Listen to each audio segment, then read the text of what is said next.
Hola, saludos. El motivo de estos videos es para platicarte un poquito de la historia del canto de Manuel, que para mí es un canto muy especial que espero que puedas escuchar y disfrutar en esta temporada. Yo sé que si nos vamos históricamente, si tú vas y buscas en tu Biblia, no vas a ver que Jesús haya nacido un 25 de diciembre, no vas a encontrar eso, pero aprovechando esta época en que tú puedes estar cerca de los seres que amas y que hay un tiempo de descanso, un tiempo de reflexión, sería bueno volver a pensar en esta historia que debe de estar grabada en nuestro corazón, pero con claridad, que es el nacimiento de nuestro Salvador. Este canto inicia diciendo: el Rey Eterno dejó su trono de honor y siendo creador se hizo carne y en una virgen habitó. Y esto es algo real y esto es algo bíblico que está en las Escrituras. Y para relatar esta historia vamos a Juan capítulo 1. Vamos a leer parte del capítulo 1 en la parte superior del versículo 1 al 3 y luego nos vamos a brincar hasta el versículo 14. Dice: en el principio existía el Verbo, y el Verbo estaba con Dios, y el Verbo era Dios. Él estaba en el principio con Dios. Todas las cosas fueron hechas por medio de Él, y sin Él nada de lo que ha sido hecho fue hecho. Ahora vámonos al 14. Este verbo quiero que entiendas que es Jesús, estamos hablando de Jesús. Y dice: y el Verbo se hizo carne, y habitó entre nosotros, y vimos su gloria, gloria como del unigénito del Padre, lleno de gracia y de verdad.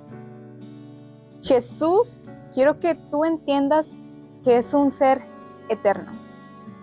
Y tal vez para quienes han crecido en la iglesia es algo más fácil de asimilar. Es algo como automático. Jesús es el Hijo de Dios, es eterno, todo hombre y todo Dios. Pero déjame decirte que en algún punto de la historia de la iglesia esto se puso en duda.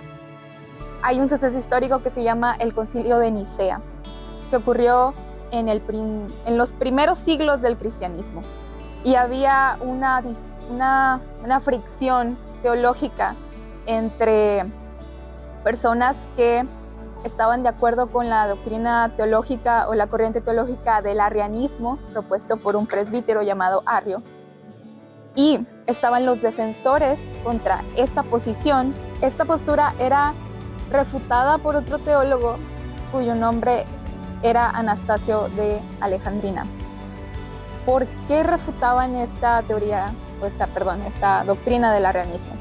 Porque Arrio decía que Jesús no era divino, que Jesús era diferente, que sí era hijo de Dios, pero no había existido desde el principio, y había toda una discusión al respecto.